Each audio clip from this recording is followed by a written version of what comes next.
안녕하세요. 어떻게 식사는 많이 하셨습니까? 네, 같이 기도드리도록 하겠습니다.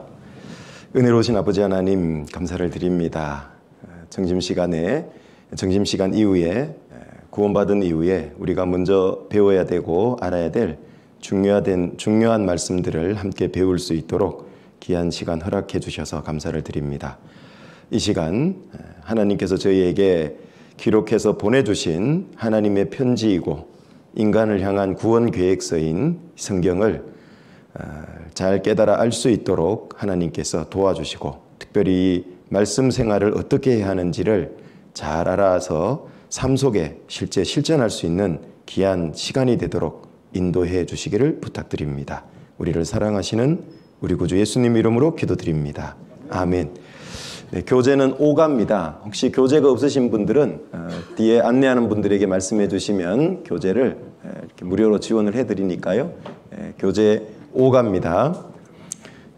페이지로 5가 66페이지를 펴시면 되겠습니다. 5가는 주제가 말씀입니다. 66페이지 같이 펴보시면 되겠습니다. 시작하는 말씀은 66페이지 베드로전서 2장 1절부터 2절로 거기 교재를 보시면 잘 나와 있습니다. 그러므로 모든 악독과 모든 괴hul과 외식과 시기와 모든 비방하는 말을 버리고 갓난 아이들 같이 순전하고 신령한 젖을 사모하라. 이는 이로 말미암아 너희로 구원에 이르도록 자라게 하려 함이라. 자, 여기 베드로전서는 일단 성경이 기록된 시대적인 배경 자체가 그리스도인들의 대박해가 있기 전에 기록된 성경입니다. 그래서 베드로전서를 읽어보시면 고난에 관한 말씀들이 5장마다 다 들어가 있는데, 그리고 고난만 있는 게 아니라 그걸 잘 견디면 영광도 함께 있을 거다라고 약속을 해주고 있는 그런 성경입니다. 그리고 이제 베드로전서 1장은 어떻게 구성되어 있냐면 우리 영혼의 구원에 관한 말씀들로 가득 차 있죠. 그래서 왜 2장 1절이 그러므로로 시작했을까? 잠깐 한번 베드로전서 1장을 한번 찾아보죠. 이유가 있습니다. 베드로전서 1장.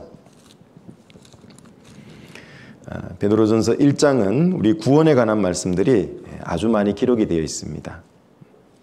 베드로전서 1장 3절부터입니다. 베드로전서 1장 3절입니다. 3절, 4절 찬송하리로다. 우리 주 예수 그리스도의 아버지 하나님이 그 많으신 긍휼대로 예수 그리스도의 죽은 자 가운데서 부활하심으로 말미암아 우리를 거듭나게 하사 산 소망이 있게 하시며 썩지 않고 더럽지 않고 새하지 아니하는 기업을 잊게 하시나니 곧 너희를 위하여 하늘에 간직하신 것이라. 자, 여기 우리를 거듭나게 하사, 구원에 관한 말씀이죠. 거듭나게 했다. 긍휼의 풍성한 하나님의 그 자비와 은혜 때문에 그렇고, 그리고 이제 7절로도 가보시면 너희 믿음의 시련이, 여기 이제 거듭난 이후에 무엇이 있냐? 신앙생활에 시련, 고난이 찾아올 수 있다. 왜냐하면 AD 64년부터요 로마에서 시작된 그리스도인 대박해가 시작이 됐거든요. 그걸 앞두고 고전에 기록된 것이 베드로전서이기 때문에, 그래서 시련이 어려움이 온다는 얘기를 하고, 그런데 이 믿음의 시련은 불로 연단하여도 없어질 금보다 더 귀하여라고 얘기를 하죠. 그러니까 신앙생활 가운데 많은 그 고난과 어려움이 있지만 그 고난과 어려움 속에서 결과적으로는 그걸 그리스도인이 잘 이겨내고 견디게 하나님이 도와주실 건데, 이제 그렇게 되면 믿음의 시련이 불로 연단해도 없을 금보다 귀하게 될 거다. 그러니까 우리의 신앙을 더욱 정금처럼 만들고 하나님 앞에 귀한 삶을 살게 도와주신다는 얘기고, 예수 그리스도에 나타나실 때, 요거는 재림이잖아요. 다시 오실 때에 칭찬과 영광과 존귀를 얻게 하려 함이라. 그러니까 하나님 앞에 예수님 재림할 때 영광을 얻을 수 있는 것은 이 땅에 있는 동안에 신앙생활 가운데 고난도 있고 시련도 있고 핍박도 있어요. 이걸 잘 이겨내고 견딜 때 주님 오시면 영광이 있다라고 약속이 이렇게 항상 붙어 있어요. 그래서 고난, 어려움 얘기, 시련 얘기를 하면 그 앞뒤를 찾아보면 반드시 거기에 대한 보상으로 영광이, 또 상급이, 뭐 이런 것들이 약속돼 있다라고 강조를 해주고 있고, 8절 9절에도 보시면 예수를 너희가 보지 못하였으나 사랑하는도다. 이제도 보지 못하나 믿고 말할 수 없는 영광스러운 즐거움으로 기뻐하니 믿음의 결국 곧 영혼의 구원을 받음이라. 자, 우리가 어제까지 또 오늘 오전에 복음에 관한 말씀을 들었죠. 예수님이 우리 죄를 사해 주셨다는 그 복음을 통해서 내가 구원이 됐고 제사함이 됐다. 그걸 구체적으로 얘기하면 그 구원은 영혼의 구원이다라고 밝혀주고 있는 겁니다. 자, 영혼의 구원을 받아도 실제 신앙생활은 어때요? 여전히 내 속에 죄성이 있죠. 그리고 이 죄성이 계속적으로 신앙생활을 잘하려고 하는 걸 방해하죠. 그래서 갈라디아서 5장에는 우리 속에는 육체의 소욕도 있고 성령의 소욕도 있고 두 개의 소욕이 서로 대적해서 우리가 신앙생활하는 걸 서로서로 막는다 그랬잖아요. 우리 속에는 성령이 내 영 속에 구원받은 사람 속에는 들어와 있기 때문에 성령은 육신대로 사는 걸 막아요. 또 우리 속에는 옛날에 구원받아도 우리 속에 아직 죄성이 있거든요. 구원받아도 죄성이 남아 있습니다. 이 죄성이 신앙생활 똑바로 하려는 걸 또 막아요. 그래서 둘이 서로 대적한다고 이렇게 갈라디아서 5장은 말씀을 해요. 둘의 싸움입니다. 자, 세상에서는 이중인격자라고 하면 나쁜 의미죠.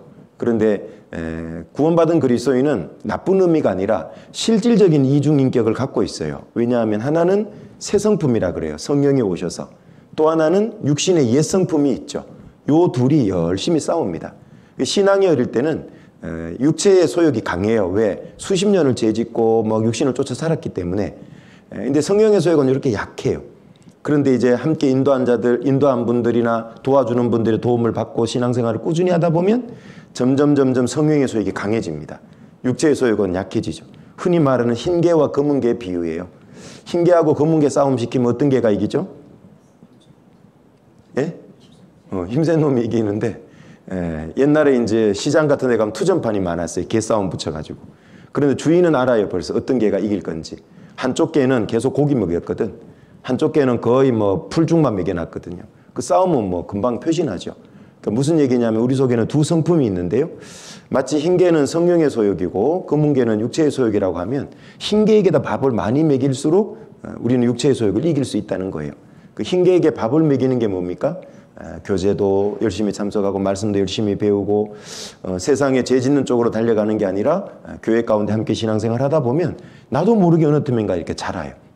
그래서 여기 영혼의 구원을 받음이라 이렇게 나오잖아요. 영혼 구원은 뭐하고 관련이 있냐면 우리가 앞에 이제 구원의 3단계에서 2과에서 나중에 중간에 오신 분은 다시 앞쪽으로 가서 쭉 들으시면 됩니다. 12가가 로테이션 되기 때문에 영혼의 구원이 있고 우리 성품 생활 구원이라는 게 있고 몸매 구원이 있어요. 성경에는 구원이라는 단어를 하나를 쓰지만 실제는 의미가 세 가지로 나눠져 있어요.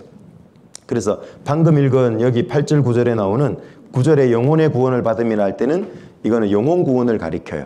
우리 속에는 여전히 죄성이 구원받아도 남아 있어요. 육체의 소욕이 있다 그랬잖아요. 그렇기 때문에 우리가 계속 교제 생활을 잘하고 이렇게 말씀도 열심히 듣다가 보면 속사람도 점점 육신의 어떤 소욕을 이기고 벗어나요. 그러니까 요거는 이제 성품 구원이다 이름을 이렇게 붙여볼 수 있는 거예요. 우리 성품이 점점 주님을 닮아가요. 그러면 이제 바깥의 외적인 생활도 어떻게 될까요? 점점 생활도 죄로부터 멀어지고 죄를 버리게 되죠. 그걸 생활 구원이다 이렇게 이름을 붙여볼 수 있는 거예요. 그래서 영혼 구원 받은 사람이 이제 신앙생활 시작이 됐는데 마음도 생활도 점점 죄로부터 벗어나는 걸 성품 구원 또는 생활 구원 이렇게 성품 생활 구원 붙여서 말하기도 하고 요런 구원이라는 단어로 구원이라는 단어가 많이 사용돼요. 자, 요런 구원은 전부 시제가 현재형이에요. 현재형. 영혼 구원은 전부 과거형이에요. 과거 완료형 시제가. 방금도 읽어보니까 영혼 구원을 받음이라 그랬죠. 완료 시제로 돼 있어요. 전부 다. 그리고 이제 현재 내가 구원받은 사람으로서 바르게 살아가는 구원은 성품 생활 구원이라 그러는데 시제가 의미가 전부 현재형으로 돼 있어요. 그리고 세 번째 구원은 우리 몸의 구원이 있어요. 성경에. 예수님이 재림할 때 신령한 몸으로 변화시켜 데려가요. 휴거라고 보통 그러죠. 들림이라 그러기도 하고. 그렇게 변화시켜서 데려가요. 그게 몸의 구원이에요. 그때 우리 몸에 있던 죄성이 싹 제거되고 천국 가서 사는 신령한 몸으로 변화돼요. 그래서 그걸 몸의 구원이라 그래요. 성경에는 구원의 관점이 세 가지로 서술되고 있다는 걸 알고 성경을 보면 굉장히 이해하기가 쉬워요. 몸의 구원은 앞으로 될 일이기 때문에 그 구원은 반드시 미래형으로 돼 있어요. 시제가 미래형, 의미가 미래형으로 돼 있어요. 그렇게 해서 구원을 이렇게 구원에 대한 단어를 보면 금방 구별이 되죠. 그러니까 방금 읽은 요 본문도 어때요? 믿음의 결국 곧 영혼의 구원을 받음이라. 이거는 우리 영혼 구원 받은 걸 얘기하죠. 제사함 받았고 용서 받은 거. 그래서 영혼 구원은 뭐하고 관련이 있냐면 우리의 포지션과 관련이 있어요. 위치죠. 위치 변화예요. 상태 변화가 아닙니다. 예수님이 내 죄를 다 씻어줬고 나를 구원했다고 할 때는 죄인이었다가 의인이 되는 위치 변화예요. 이 포지션의 변화라 그래요. 그렇다고 해서 바로 상태가 바뀌는 건 아니죠. 예를 들면 내가 미국 가서 사는데 오늘 12시부로 갑자기 미국 시민권이 이제 나왔어. 시험 보고 인터뷰했는데 이제 됐다고 합격됐다고 딱 12시부로 갑자기 미국 시민권이 나왔다고 통보를 받았어요. 그러면 신분은 미국 시민권자로 바뀌었죠. 포지션은. 근데 상태는 어때요? 갑자기 막 미국 시민권 나오면 막 혀가 안 되는 R 발음이 혀가 꼬부라지고 갑자기 맨날 햄버거 먹고 싶어지고 맨날 피자 먹고 싶어지고 이렇게 바뀔까요? 아니에요. 상태는 여전히 청국장 먹고 싶고 김치찌개 먹고 싶고 막 그렇다니까요. 한국말이 더 편하고 그래요. 그런데 쭉 시간이 지나다 보면 어때요? 상태도 점점 바뀌어지죠. 그래서 구원받고 나서 이 상태 변화는 시간이 걸려요. 지속적으로 천천히 바뀌어가요. 그래서 영혼의 구원은 아까 단번에 받는다 그랬죠. 신분의 변화이기 때문에 그래요. 그러나 상태의 변화, 성품 생활 구원은 상태와 관련이 상태, 컨디션과 관련되어 있죠. 그 서서히 바뀌어가는 거예요. 그러다가 주님 올 때 우리 몸이 신령한 몸으로 싹 바뀌는 거예요. 여기 기본적으로 구원에 관한 관점이 나누어져 있다는 걸 알고 성경을 보면 구원이라는 말을 오해하지 않아요. 근데 이 구별이 안 돼 있으면은 제가 아직도 기억나는데 어떤 목사님들조차도 이 구별이 정리가 안 돼 있다 보니까 구원은 받았다고 하면 안 된다고. 구원은 이루어가는 거라고 돼 있지. 예를 들면 하나만 좀 찾아볼게요. 빌립보서 2장으로 가보세요. 빌립보서 2장 12절입니다. 빌립보서 2장 12절. 같이 한번 읽어볼까요? 그러므로 나의 사랑하는 자들아 너희가 나 있을 때뿐 아니라 더욱 지금 나 없을 때에도 항상 복종하여 두렵고 떨림으로 너희 구원을 이루라. 여기 보세요. 현재형으로 되어 있죠. 그럼 이 구원은 어떤 구원일까요? 영혼 구원을 얘기하는 걸까요? 천국 가는 신분을 얻는 영혼 구원을 얘기하는 걸까요? 아니죠. 여기서 나의 사랑하는 자들아, 여기 이거는 구원받은 빌립보 성도들을 가리켜요. 이미 구원받은 사람에게 한 말씀이에요. 영혼 구원 받은 사람. 그러니까 영혼 구원 받은 사람은 어떻게 되냐? 두렵고 떨림으로 항상 조심해서 주의해서 경계심을 갖고 이런 뜻입니다. 쉽게 말하면 너희 구원을 이루어 가라 그 말이에요. 삶 속에 이루는 구원을 가리켜요. 이게 성품생활 구원이잖아요. 그래서 이런 것들이 이제 구원이 좀 나눠져 있다는 걸 먼저 알고 계시면 성경을 보는데 이해가 훨씬 잘 할 수 있고 오해를 하지 않습니다. 자, 그래서 다시 이제 베드로전서 아까 1장에 가보면 영혼의 구원을 받음이라 영혼 구원 얘기를 이렇게 해놓고요. 그 다음에 이제 22절 가보시죠. 베드로전서 1장 22절. 18절, 19절 보고 글로 가겠습니다. 18절, 19절. 18절 보시면 너희가 알거니와 너희 조상의 유전한 망령된 행실에서 구속된 것은 즉 구원된 것은 은이나 금같이 없어질 것으로 한 것이 아니요. 같이 읽어볼까요? 19절은 오직 흠없고 점없는 어린 양 같은 그리스도의 보배로운 피로 한 것이다. 구원은 예수님 피로 된 거예요. 예수님 피로만. 그러니까 배운 대로 뭐 내 공로나 내 열심이나 내 율법을 지키는 의나 이런 게 더해지는 게 아니라 그랬죠. 100% 예수님 피로만 됐고, 그리고 이제 22절, 23절은 어제도 배웠고 이제 말씀드렸던 건데 우리가 거듭난 건 뭘로 되냐? 말씀으로 됐다. 그래서 22절에도 보면 너희가 진리를 순종함으로 너희 영혼을 깨끗하게 하여, 즉 복음의 진리를 순종할 때 제사함 받게 되는 거잖아요. 깨끗하게 하여 거짓이 없이 형제를 사랑하기에 이르렀으니, 진짜 구원받았다면 순전한 마음으로 사랑할 수 있게 되는 겁니다. 마음으로 뜨겁게 피차 사랑하라. 하나님의 놀라운 크고 놀라운 사랑으로 구원받았다면 서로 뜨겁게 사랑하는 게 맞습니다. 그리고 23절에 너희가 거듭난 것이, 거듭난 걸 안다고 되어 있잖아요. 썩어질 씨로 된 것이 아니요 썩지 아니할 씨로 된 것이니 하나님의 살에 광상이 있는 말씀으로 거듭났다.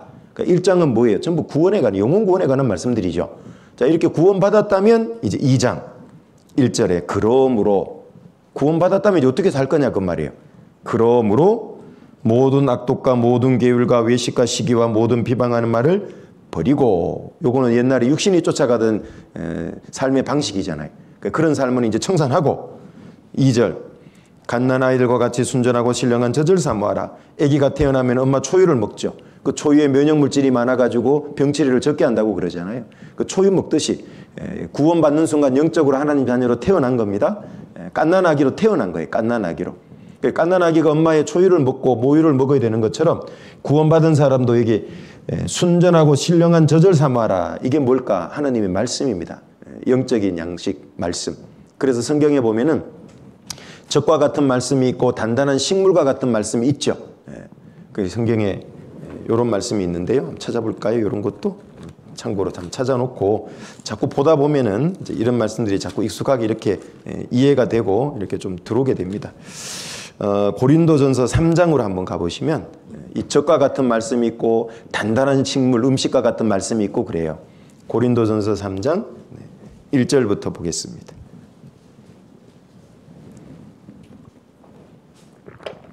1절부터 3절입니다.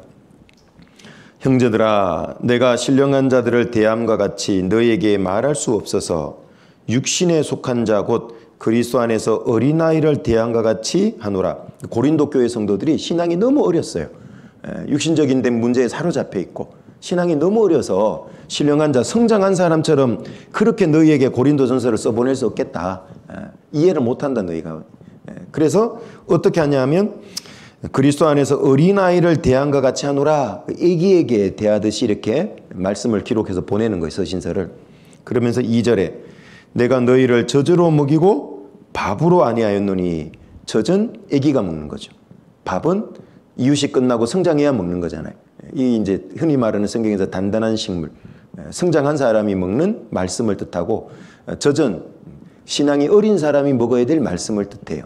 그래서 고린도 성도들은 젖으로 먹이고 밥으로 아니하였노니 이는 너희가 감당치 못함이었음이거니와 지금도 못하리라. 너희가 아직도 육신에 속한 자로다.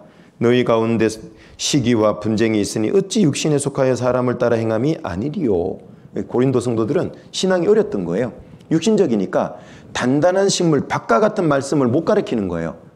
주를 위해서 희생하고 헌신하고 충성하라 이렇게 못 사는 거예요. 그러니까 뭐 하냐? 젖과 같은 말씀으로 이제 내가 하겠다 이렇게 얘기를 한 거예요. 그래서 방금 베드로전서 2장 1, 2절 교재로 이제 돌아와 보시면, 그러므로 즉 1장에 구원 받았다면 1절에 이런 것들을 버리고 2절에 갓난 아이들 같이 순전하고 신령한 젖을 삼아라. 이제 하나님 자녀로 갓 태어난 영적으로 이제 갓난 애기예요. 그렇다면 어떻게 되냐? 하나님의 순전하고 신령한 젖이 말씀이에요. 말씀. 이 말씀을 계속 공급받으면 어떻게 되냐? 이로 말미암아 너희로 구원에 이르도록 자라게 하려 함이라. 이 구원도 어떤 구원일까요? 보니까 현재형으로 돼 있죠. 구원이 자라는 거. 요거는 성품 생활 구원을 가리키죠. 영혼 구원은 1장에서 이미 언급했고, 그 다음에 2장에 구원받았다면 이렇게 살아야 된다. 그래서 이건 컨디션과 관련이 있는 거죠. 자, 그러면서 이제 밑에 교재 본문을 한번 보겠습니다. 성경은 말씀이 곧 하나님이라고 밝히고 있죠. 말씀이 하나님이에요. 말씀. 그래서 요한복음 1장 1절에 보면은 태초에 말씀이 계시니라. 이 말씀이 하나님과 함께 계셨으니 이 말씀은 곧 뭐라고요? 하나님이에요. 왜 말씀이 하나님이라고 그랬을까? 여기는 아주 우리를 위한 중요한 목적과 의도가 있어요. 하나님 자신을 위해서는 이렇게 안 해도 돼요. 그냥 스스로 존재하면 되니까, 스스로 계신 분이니까. 근데 왜 말씀이 곧 하나님이고 말씀으로 자기를 나타냈고 자기를 증거했을까? 이유가 있어요. 여기 시편 밑에 138편 밑에 9절에 보면 2절에 내가 주의 성전을 향하여 경배하며 주의 인자하심과 성실하심을 인하여 주의 이름에 감사하오리니. 자, 이 시편 기자는 주의 인자하심과 성실함 때문에 주의 이름에 감사한다. 주님께 감사한다는 거죠. 말하자면 도대체 주의 인자하심과 성실하심을 어떻게 보여줬냐? 바로 이거래요. 이는 하고 설명이 들어가죠. 주께서 주의 말씀을 주의 모든 이름 위에 높게 하셨음이라. 이것 때문이래요. 이게 이제 굉장히 중요한 말씀인데 얼른 보면 뭔 말이지 싶어요. 제가 설명을 한번 드려볼게요. 주께서 하나님이 하나님의 말씀을 하나님의 모든 이름 위에 놓게 했대요. 하나님 이름이 성경에 보면 많아요, 적어요? 엄청나게 많아요. 하나님 이름. 한번 보여드릴까요? 자, 하나님 이름은 모아놓은 겁니다. 하나님 이름 엄청 많죠. 히브리 원어의 성경에 이제 주로 나오고 한국어로 살짝살짝 번역된 것도 있고 그 이름 그대로 인용된 것도 있고 그래요. 우리가 보통 뭐 가장 많이 듣는 게 엘로힘이라는 단어를 많이 듣죠. 태초에 하나님이 천지를 창조하시니라 찾아보면 하나님이 엘로힘입니다. 엘은 원래 하나님이라는 그 단수형인데 이거의 복수형이죠. 엘로힘은 뭐 엘샤다이는 전능하신 하나님, 뭐 올람 자체가 영원이란 뜻이거든요. 영원하신 하나님.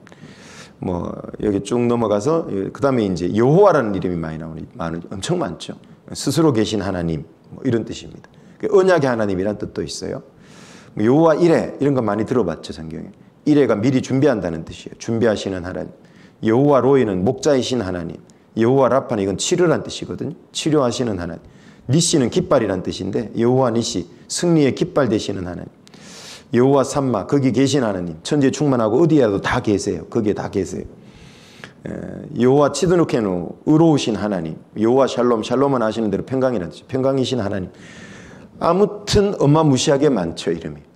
하나님 이름이 이렇게 많은데 보세요. 하나님의 말씀을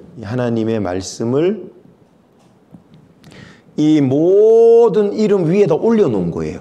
그러니까 하나님의 모든 이름을 말씀 밑으로 낮췄다는 뜻이에요. 반대로 말하면. 이해되세요? 왜 이렇게 했을까? 여기 보니까 이 하나님의 이름이 이만큼 있다는 건 하나님의 능력을 나타내고 속성을 나타내는 거죠. 전부 다 어떤 분이라는 걸. 하나님은 자기 마음대로 그 어떤 누구의 제약도 받지 않고 일을 하실 수 있는 분이에요. 그런데 스스로 자기를 제약을 했어요. 스스로. 뭘로? 말씀으로 자기를 제약을 했어요. 여기 모든 자기 이름을 말씀 아래에 뒀다 그랬잖아요. 말씀을 더 높였으니까 이름 위에. 그 말은 이런 다양한 능력을 행하는데 뭘로만 행하겠냐? 사람들하고 관계 속에서는 말씀으로만 하겠다. 이런 뜻입니다. 그러면 이렇게 되면 무슨 유익이 있냐? 이게 아까 시편 기자가 주의 인자하심과 성실, 인자와 성실이라고 그랬잖아요. 인자는 말하자면 러브, 사랑입니다. 이게 왜 인자와 성실이라고 시편 기자는 고백했을까? 만약에 하나님이 말씀을 미리 기록해 주시지 않고 일을 하신다면 우리는 하나님이 일하시는 방법이 예측 가능해요? 불가능해요? 불가능해요. 도대체 어떻게 일할지 몰라. 하나님의 경우의 수는 몇 가지일까요? 일하실 때? 하나님의 경우의 수는 몇 가지일까요? 사람은 어떤 일을 하려고 해도 생각해 볼 수 있는 경우의 수 따져보면 몇 개 안 돼요. 대표적인 게 바둑 프로 9단하고 아마 18급하고 수 계산 수가 차이가 얼마나 날까요? 어마어마하게 난답니다. 사람 사이에도. 마찬가지로 이 하나님은 경우의 수가 어떻게 되냐면 성경에 보면 하나님은 그 지혜가 무궁하시며 이렇게 나와요. IQ가 무한대예요. 무한대. 그럼 경우의 수가 몇 가지가 있을까요? 무한히 많아요. 그 어떻게 일하실지 우리는 전혀 예측 자체가 안 돼요. 근데 스스로 어떻게 했냐면 여기 주께서 주의 말씀을 주의 모든 이름 위에 놓게 했다. 내가 일을 하고 역사를 하는데 반드시 말씀에 스스로 제어받으면서 하겠다. 말씀대로 하겠다. 쉬운 예를 들면 너희는 먼저 그 나라와 의를 구하라. 그러면 이 모든 걸 너희에게 더하시리라. 그러면 그 나라와 의를 구하면 하나님의 도우심 더해주신 살아가면서 필요한 걸 더해준다는 건 약속이죠. 그 말씀은 진리라서 변함이 없어요. 하나님은 앞으로도 계속 그렇게 하겠다는 걸 말씀을 통해 보여준 거예요. 자기의 일하는 방법을 사람들에게 믿을 수 있게 딱 고정을 시킨 거예요. 말씀을 가지고. 그럼 우리는 어떻게 하면 좋죠? 말씀대로만 믿어버리면 돼. 그러면 하나님은 말씀대로 일할 수밖에 없는 분이니까. 그게 바로 주의 사랑과 성실을 보여주는 방법이에요. 우리로 하여금 예측 불가능한 하나님을 믿으라는 게 아니라 예측 가능한 하나님을 믿게 해준 거예요. 이거 얼마나 큰 은혜입니까? 말씀대로만 해버리면 되니까. 맞죠? 참 감사한 거예요. 그래서 우리를 사랑하시기 위해서 우리로 믿게 하시기 위해서 스스로 말씀 밑으로 딱 낮춘 거예요. 그리고 구원도 배워보니까 어때요? 복음 말씀으로만 탁 해놓은 거죠. 그럼 그 말씀대로만 믿으면 구원받는 거예요. 맞죠? 하나님이 그때그때 구원의 방법을 달리 해버리면 어떻게 돼요? 구원받는 건 까마득해요. 헷갈려요. 그러니까 얼마나 성실한지 몰라요, 하나님. 절대 이걸 안 바꿔요. 반드시 계속 이렇게 하겠다. 이게 성실함이에요. 이게 사랑이에요. 우리를 위해서. 그 무한한 능력의 소유자가 스스로 말씀으로 자기를 억어했다 그래요. 자기를 제어한다는 뜻이에요. 구속을 시켜버린 겁니다. 누구를 위해서 이렇게 했다고요? 우리를 위해서. 우리를 위해서. 자, 그리고 여기 말씀으로 우리를 거듭나게 하신 것처럼 말씀으로 구원받은 그리스도인을 자라게 해요. 우리를 말씀으로 태어나게 했잖아요. 하나님 자녀를 거듭나게 했어요. 복음으로. 마찬가지로 구원받은 그리스도인, 영적으로 태어난 그리스도인을 자라게 하는 것도 말씀이에요. 그래서 몸의 성장과 유지를 위해서 매일 밥을 먹는 것처럼 영적인 성장과 생활을 유지하기 위해서 날마다 말씀을 상고하는 습관이 몸에 배야 돼요. 그러니까 밥은 어떻게 먹어야 되냐? 여기에 편식하면 돼요, 안 돼요? 예? 그럼 몸에 문제 생기죠. 말씀도 편식하면 안 돼요. 어떤 편식하면 안 될까요? 내 마음에 드는 성경만 맨날 봐, 똑같은 거. 딴 거 안 보고. 내 마음에 드는 말씀만 맨날 쫓아가고, 부담스러운 말씀은 싫어요. 멀리해. 그게 편식입니다, 편식. 그러니까 아기 때는 젖과 같은 말씀을 먹고, 좀 더 성장하면 이유식 같은 말씀을 먹고, 더욱 성장하면 단단한 식물과 같은 걸 먹을 수 있어야 돼요. 그 말씀을 순종하고 살아야 된다는 얘기죠, 그거는. 그리고 과식하면 될까요, 안 될까요? 편식도 안 되고 과식은 이것도 안 되죠? 가끔 보면 너무 과식하면 어때요? 힘들어요, 안 힘들어요? 탈나요, 안 나요? 탈나요. 이제 연말 연시가 되면 약간 걱정되는 분들이 있어. 어떤 분이냐면, 목사님, 제가 올해부터 하루에 성경 20장씩 읽기로 했어요. 그래서 참 대단합니다, 형제님. 근데 너무 욕심은 부리지 마세요. 네. 얼마나 계속 읽으면 좋겠는데 나중에 보면 하루에 20장 목표 체온이라고 졸면서도 막 봐. 근데 보기는 봤는데 내용이 머릿속에 마음속에 남는 게 하나도 없어요. 과식입니다, 과식. 예. 목사님, 제가요 이달 안에 한 번 성경 일독하려고 지금 배우고 지금 하루에 막 한 수십 장 읽고 있습니다. 대단하긴 한데 과식 같은데. 그러니까 과식하면 안 되는 거예요. 또 불규칙하게 먹으면 돼요, 안 돼요? 먹다가 예? 그래도 안 되죠. 밥은 규칙적으로 잘 먹어야 돼요. 골고루. 규칙적으로 골고루. 그 영적인 양식인 말씀도 그렇습니다. 그래서 골로새서 3장 1절 2절에 보면은 그러므로 너희가 그리스도와 함께 다시 살리심을 받았으면, 즉 거듭났으면, 이런 뜻이에요. 이 거듭난다는 요한복음 3장 3절에 찾아보면 나나주에 좀 특별한 설명이 붙어 있어요. 그 뭐라고 붙었냐면 위로남이라고 돼 있어요. 거듭남을. 한번 찾아보실래요? 거기다 메모를 해놓으면 좋은데 요한복음 3장 3절 한번 찾아보세요. 요한복음 3장 3절.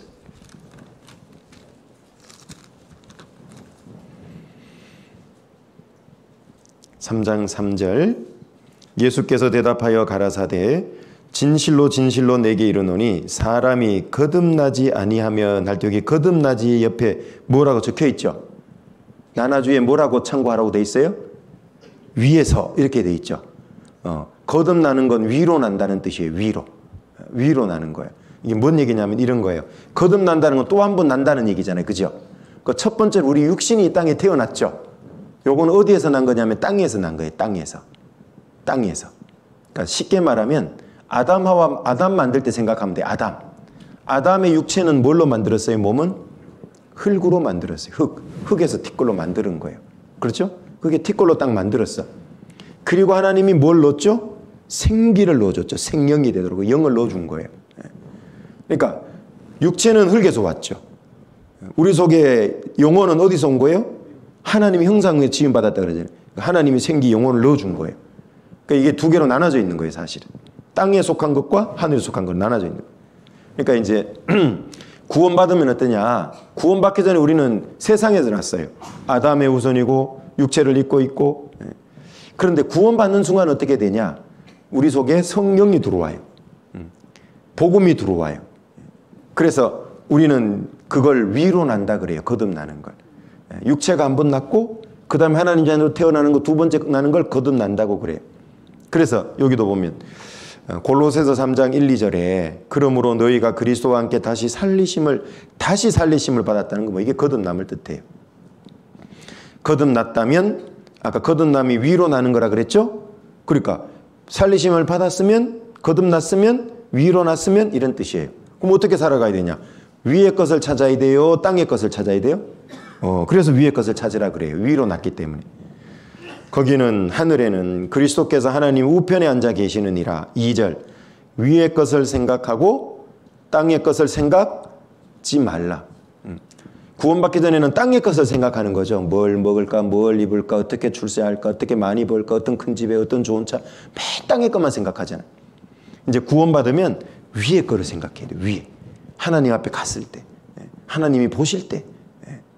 그래서 구원받은 사람은 이제 거듭났고 하늘로 위로 난 사람이기 때문에 하늘 양식을 먹어야 돼. 육체는 땅에서 났으니까 이 땅의 양식도 먹어야 되겠지만 영은 하늘 양식을 먹어야 된다 이런 뜻이에요. 그래서 67페이지로 넘겨보시면 가보시면 말씀의 유익 기능이 있는데요.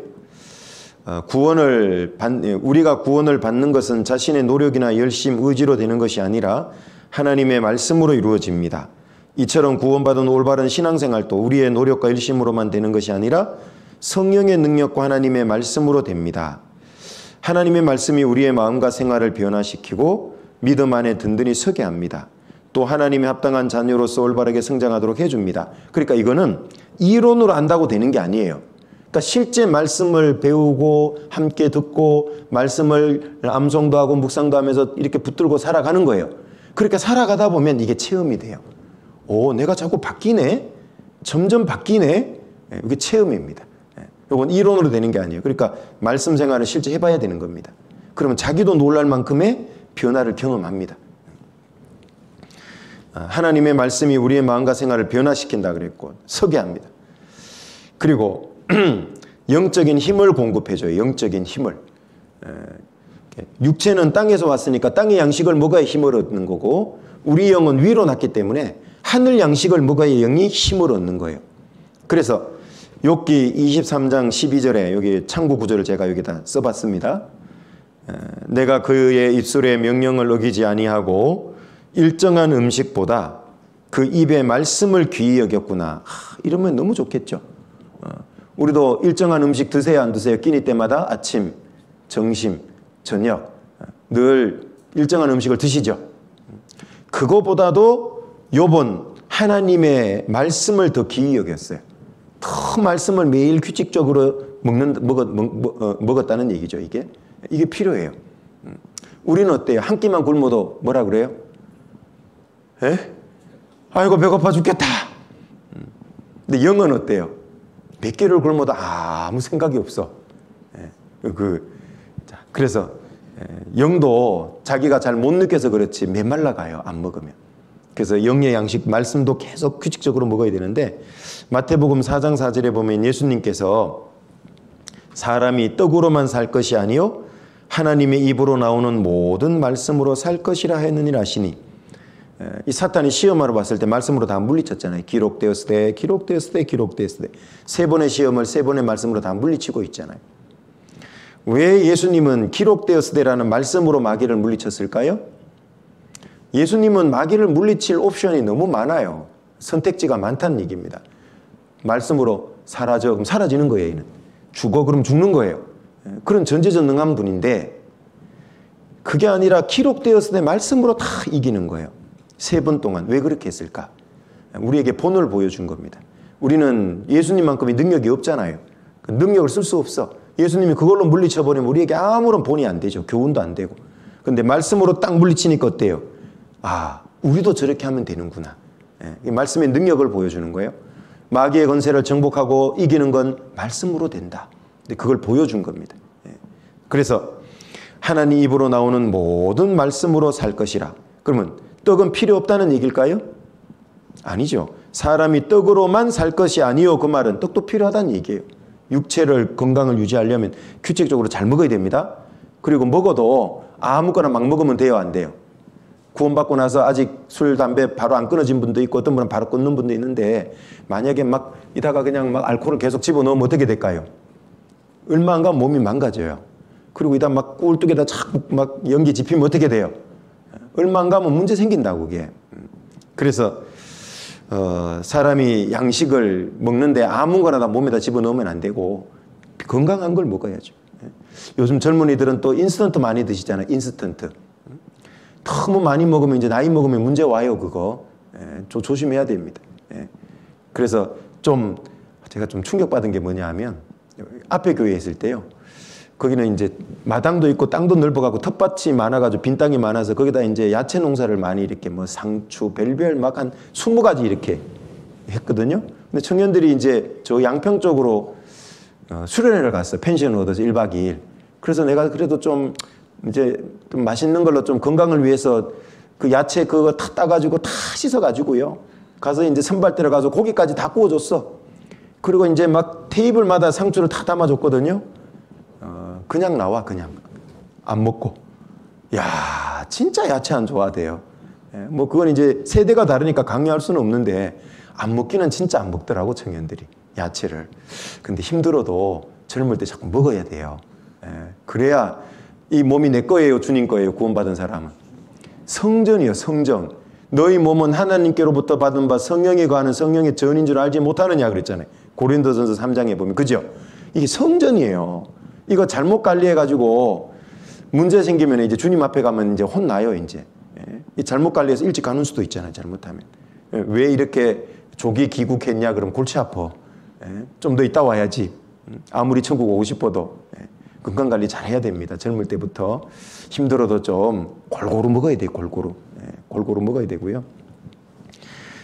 여기 이제 말씀으로 살아야 되는데요. 영적인 힘을 공급해 주는데, 요거는 좀 교훈을 꼭 마음에 새겼으면 좋겠는데, 그 육신의 양식을 먹는 것을 통해서 영의 양식 먹는 걸 교훈해 놓은 게 뭐냐면 만나예요, 만나. 이스라엘 민족이 40년 광야 생활할 동안에 만나를 거두어서 먹게 했죠, 하나님. 그걸 통해서 영의 양식을 어떻게 먹어야 되는지를 교훈을 해준 거예요, 영적인 양식을. 만나는 하늘에서 내려왔죠, 아시죠?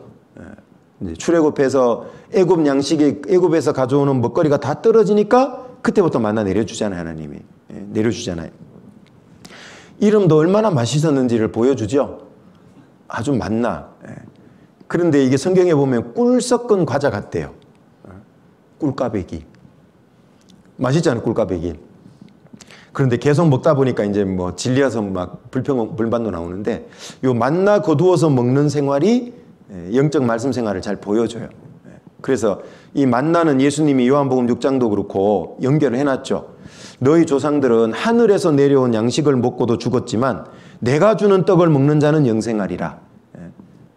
그래서 이 하늘 양식 만나를 통해 가지고 예수님이 하늘로부터 영웅의 양식이다, 생명의 떡이라는 걸 이미 구약에 보여주고 있는 거예요, 사실은. 이스라엘 민족이 40년 동안 만나 먹고 생존할 수 있었던 거는 앞으로 우리가 어떻게 해야 영생을 얻느냐, 하늘에서 내려온 떡인 생명의 떡인 예수님을 먹어야 된다, 즉 복음을 받아들여야 된다는 얘기입니다. 자, 그러면 만나에 대해서는 이렇게 말씀을 해놨어요. 날마다 거두라고 얘기를 했어요. 출애굽기 16장 4절에 보면 날마다 거둘 것이라 이렇게 돼 있어요. 그래가지고 하나님이 일주일치를 한 번에 내려준 게 아니라 매일 거두도록 해놓은 거예요. 매일. 그 날마다 거둔다는 건 뭐예요? 말씀을 어떻게 읽어야 돼요? 매일 먹어야 돼요. 읽고. 그걸 나타냅니다. 첫 번째. 부지런해야 돼요. 거두지 않으면 그날 굶어야 돼요. 맞죠? 영의 양식도 그렇단 말이에요.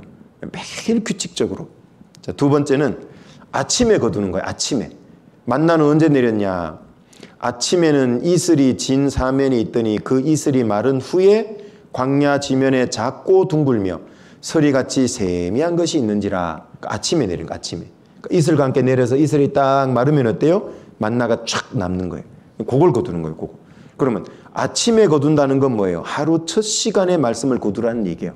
언제 성경을 읽으면 제일 좋을까요? 아침에 읽는 게 제일 좋아요. 기도도 아침에 기도가 제일 집중이 잘 돼요. 이유는 저녁에는 하루 종일 바쁘게 살고 이런저런 많은 일들을 겪었죠. 그래서 이제 기도하고 말씀 보려고 기도 딱 하면 갑자기 하루에 있었던 일이 막 지나가요. 아침에 성질 냈던 부장님 얼굴도 막 지나가고, 열받게 했던 친구도 막 지나가고, 사건도 별별 게 다 지나가죠. 문득문득 생각도 나고 기도도 잘 안 되고 말씀도 보려고 하면 뭐가 갑자기 팍 있었던 일이 떠올라요. 그래서 아침에 보면 어때요? 굉장히 집중하기가 좋죠. 그래서 아침에 거두는 게 좋다. 그래서 우리도 아침에 말씀을 첫 시간에 아침 첫 시간을 주님께 드리자. 기도 짧게 하고요. 하나님 오늘 일용할 양식을 주시옵소서. 짧게 기도하고 말씀을 탁 보는 게 필요해요. 짧게라도 기도하고 보세요. 아침에 거두는 게 좋다. 세 번째는 만나는 밤에 이슬과 함께 내려옵니다. 성경에서 밤은 그리스도인에게 두 가지 의미로 비유되어 있죠. 첫 번째는 죄, 두 번째는 고난이에요. 자, 여기서는 두 번째 의미인데요. 밤에 이슬과 함께 내리는데 밤은 고난을 의미해요. 고난. 그래서 저녁에는 울음이 기숙할지라도 아침에는 기쁨이 오리로다. 뭐 이런 말씀 아시죠? 고난 후에는 기쁨이 온다. 이런 뜻이죠. 그게. 그래서 이슬과 함께 내렸는데요. 이슬은 뭐를 의미하는지 아세요? 밤은 고난이고 이슬은 은혜를 상징하죠. 그 성경에서 항상 이스라엘 민족에게 우로 비와 이슬은 하나님의 은혜를 의미해요. 그들이 우상 숭배할 때는 하늘 문을 3년 6개월을 북이스라엘은 닫아버리잖아요. 아합 왕 시대는 하나님. 우로를 안 내려요. 그럼 이스라엘은 황폐화되죠. 그래서 고난의 밤에 무엇이 내려오냐? 이슬이 내려와요. 이슬은 밤에 내리잖아요. 그러니까 신앙생활 하다 보면 아까 시련이 있다 그랬죠. 베드로전서 1장에 고난과 어려움이 와요. 핍박도 있고 어려움도 있고 주위에서 살려니까 막 희생하려니까 힘도 들고 그래요. 근데 그렇게 쭉 살다가 보면 뭐가 있냐? 반드시 고난의 밤에 은혜의 이슬이 내려와요. 은혜가. 그래서 그거와 함께 뭐가 내려오냐? 만나가 내려왔죠. 그 은혜 가운데 내가 신앙을 유지하고 회복되고 힘있게 살아갈 은혜를 받게 되는 거예요. 그리고 그때 말씀이 더 잘 깨달아져. 그래서 고난과 은혜 가운데 말씀을 거둘 생각을 해야지 아무것도 주를 위해서 안 살면서 그냥 방문 닫아 걸고 내가 성경 한번 독파해버리라 그래가지고 막 1년 동안 성경 달달달달 외우고 나왔어요. 그럼 믿은 좋은 사람이 나올까요? 교주 한 명이 나와. 교주 한 명이. 자기 마음대로 이상하게 막 깨달아갖고 나온다고 이게. 그래서 여기 고난과 은혜 가운데 신앙생활 가운데 말씀을 깨달아가는 게 맞다 그 말이죠. 네 번째는 하늘에서 지면에 내린 만나는 허리를 숙여야 거둬요. 아까 방금 여기 위에서 보면 작고 둥글며 서리같이 세미하다 그랬죠. 예를 들면 호박 하나씩 주워 담는 건 쉽죠. 그죠? 참깨 떨어진 거 하나씩 주워 담으라 그래 봐요. 한 대박 쏟았어. 그거 다 주워 담아야 돼. 허리 부러져요, 안 부러져요? 너무 힘들어. 만나도 그래요. 작아가지고요. 허리를 숙여야 거두는 거예요. 허리를 숙여야. 뭘 의미하냐? 겸손한 사람이 말씀을 많이 거두습니다. 교만하면 말씀이 하나도 안 깨달아져요. 희한하게 놓은 거예요, 하나님. 이게 말씀이 참 그래서 능력이에요. 교만한 사람은 성경을 읽으면 하나도 안 깨달아진다니까요. 능력이 하나도 안 돼요. 근데 내가 겸손해질수록 말씀이 더 깨달아지는 게 깊이가 달라집니다. 허리를 숙여야 되는 거예요, 말씀 앞에. 교훈이 있죠. 자, 그리고 다섯 번째는 아까 작고 둥글고 세미하다 그랬죠. 그러니까 조그마한 걸 거두려니까 어때요? 혹시 어르신들 들깨 거다 봤어요? 들깨? 들깨 익으면 이제 누렇게 되고 꼬투리가 좀만 건드려도 막 떨어지죠. 그 작은 알들이. 동글동글한 들깨 알들이 막 후룩 떨어져요. 그러니까 이거 베일 때도 언제 베요? 들깨 언제 베는지 아세요, 혹시? 예? 예, 익었는데 하루 중에 언제 뵐까요, 그러면? 와, 역시 정답이에요. 어르신 농사 지어봐가지고. 한낮에는 못 베요, 들깨를. 익었을 때. 이걸 베면요, 이놈의 꼬투리가 알이 든 게 하나하나가 다 벌어져갖고 건드리면 와라락 와라락 쏟아져. 근데 아침에는 요놈이 습기 먹어서 탁 오므리고 있거든. 그때 베는 거예요. 그래가지고 포장지 딱 깔아놓고 거기다가 딱 올라오면 이제 얘가 벌어지거든요. 탁탁 때리면 막 쫘르륵 떨어진다고.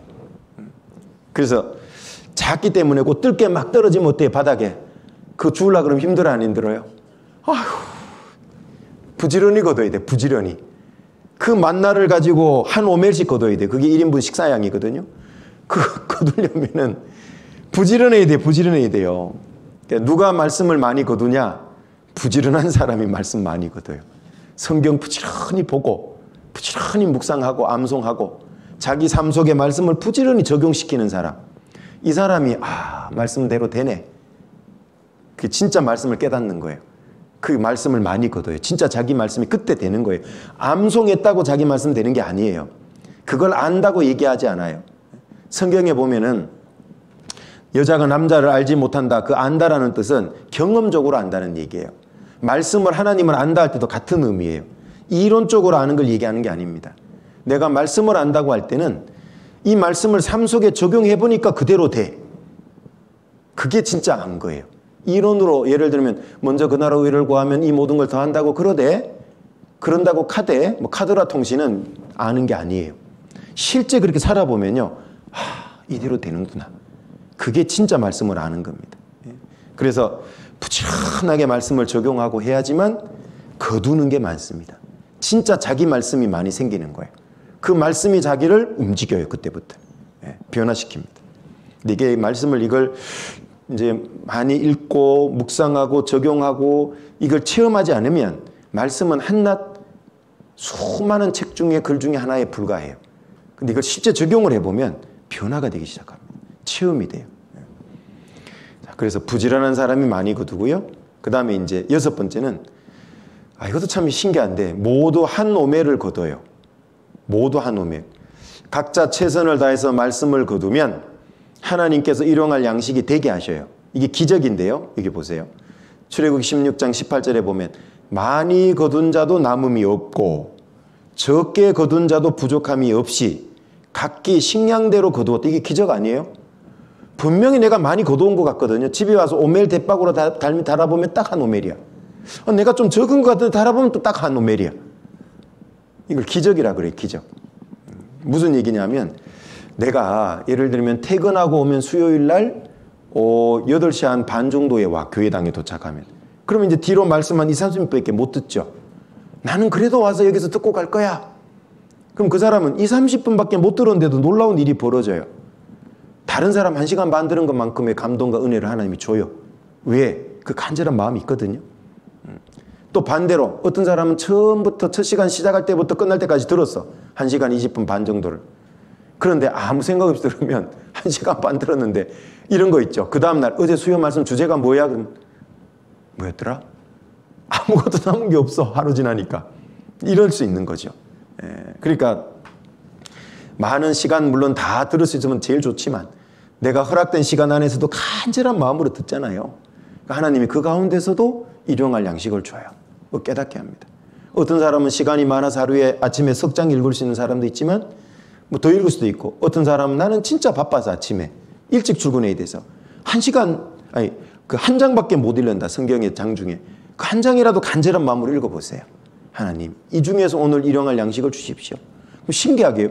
그 중에서 어떤 말씀이 내 마음에 딱 꽂힌다니까요. 성경에 깨닫게 한 말씀이 있습니다. 그래서 어떨 때 힘들 때는 막 위로가 되는 말씀, 하나님이 지킨다는 말씀, 하나님이 나의 도움이라는 말씀, 이게 막 팍 꽂히고요. 또 어떨 때는 막 누가 미워 죽겠는데 어떤 말씀 읽어보면 내가 너희를 사랑같이 너희도 서로 사랑하라. 이런 말씀들이 막 비수같이 도전이 되죠. 이런 것들은. 그러니까 이제 위로가 되는 말씀, 도전이 되는 말씀, 힘이 되는 말씀, 다양한 말씀이 내한테 아침에 읽다 보면 탁탁 꽂히는 게 있죠.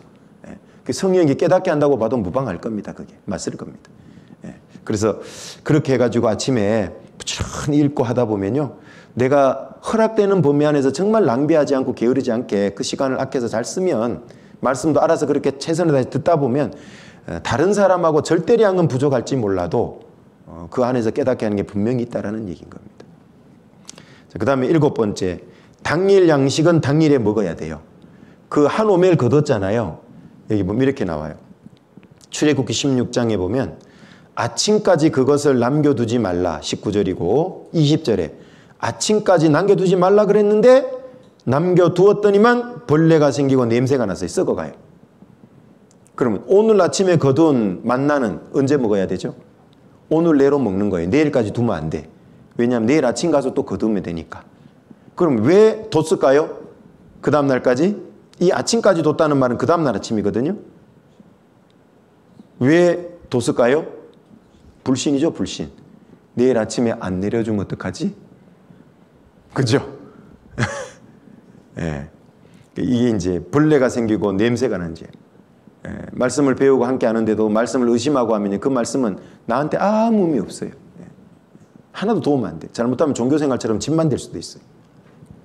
그래서 아침까지 그것을 남겨두지 말라. 그러니까 무슨 얘기냐면 어제 말씀 많이 읽었고 묵상했다고 해서 그거 갖고 오늘 살려고 생각하지 말라. 오늘 양식은 오늘 양식을 거둬야 돼요. 그럼 오늘 아침에는 오늘 아침대로 말씀 읽고 묵상하고 또 적용하고. 예. 그 다음에 8번째, 이슬이 마른 후부터 해가 뜨겁게 쪼이면 사라져요. 그래서 출애굽기 16장 21절에 보면 해가 뜨겁게 쪼이면 그것이 쓰러졌더라. 싹 녹아 없어져 버리는 거예요. 그럼 언제 걷어야 돼요? 아침에 일찍 담가가지고 이슬이 마른 후부터 해 뜨기 전에 걷어야 되는 거예요. 그러니까 걷어야 되는 시간이 정해져 있어요? 안 정해져 있어요? 딱 정해져 있는 거예요. 그 시간 안에 걷어야 된다니까. 그래서 특정 상황에서만 깨닫는 말씀이 있죠. 그죠? 예. 내가 평소에 못 깨닫던 말씀도요. 특별한 어떤 상황이 딱 주어졌을 때 그 말씀이 깊이 있게 다 깨달아지고 또 암송해놨던 말씀이 어떤 상황에 적용할 때 팍 깊이 있게 깨달아질 수가 있어요. 내 마음에 감동으로 확 다가올 때도 있고 내 생각을 확 바꿔놓을 때도 있고 그래요. 그래서 시편 107편에 보면은요. 끊임없이 반복되는 단어가 구가 있어요. 구가. 한번 찾아볼까요? 시편 107편으로 가보겠습니다. 시편 107편.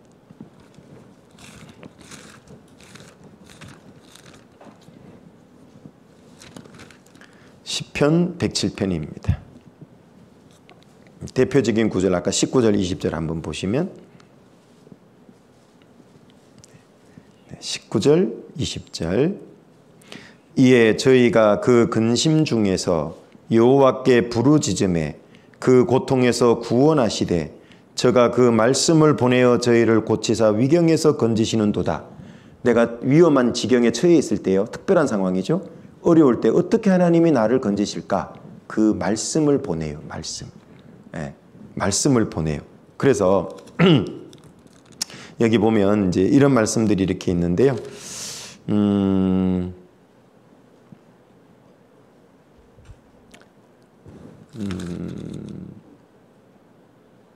이 13절에 보시면 13절 이렇게 나와 있죠.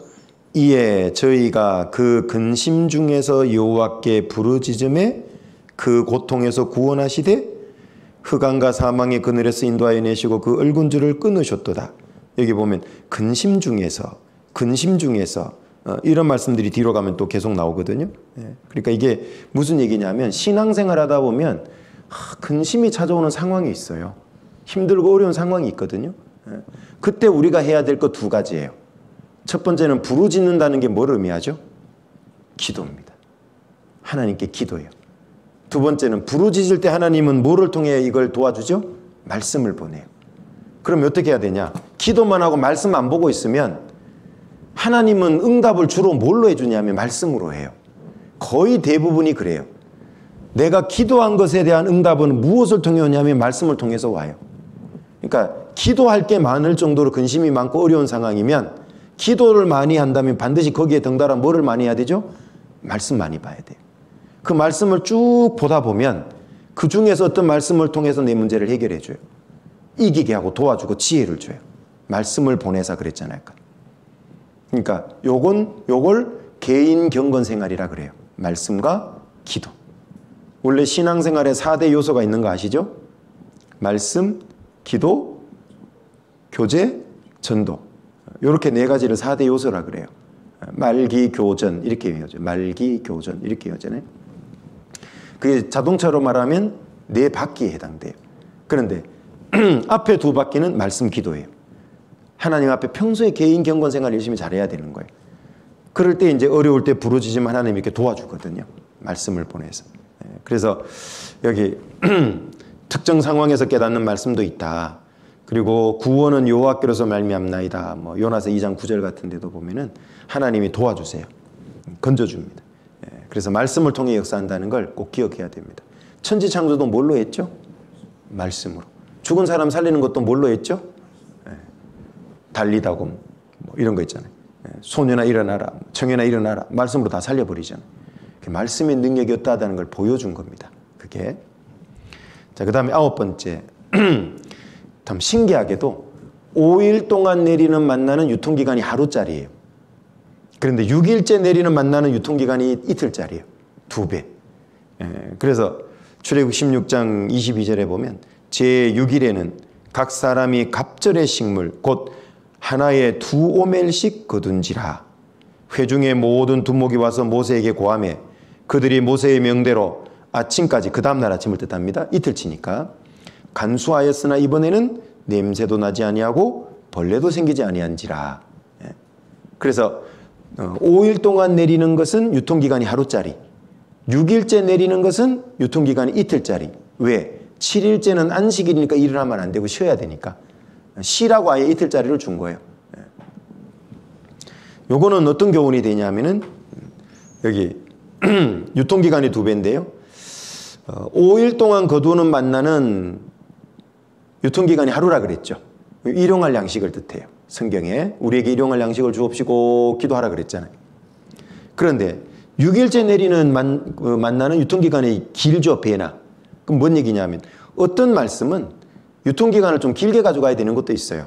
하루하루 매일매일 아침 읽어야 되는 것도 있지만 쉽게 예를 들면 자기의 연간 표대 같은 말씀이 있죠. 동계수련회 가면 표대 말씀 정하시고 그러시잖아요.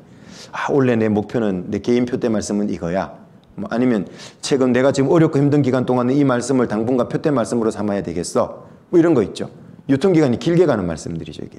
그러니까 일용할 양식의 말씀도 아침마다 우리가 읽고 묵상하고 가져야 되지만 특별히 어려운 상황이라든지 특별히 내 생활에 뭔가 변화를 시키는 게 필요하다면 이게 유통기간을 좀 길게 가져가는 말씀도 가져야 된다는 걸 교훈해 주고 있는 겁니다.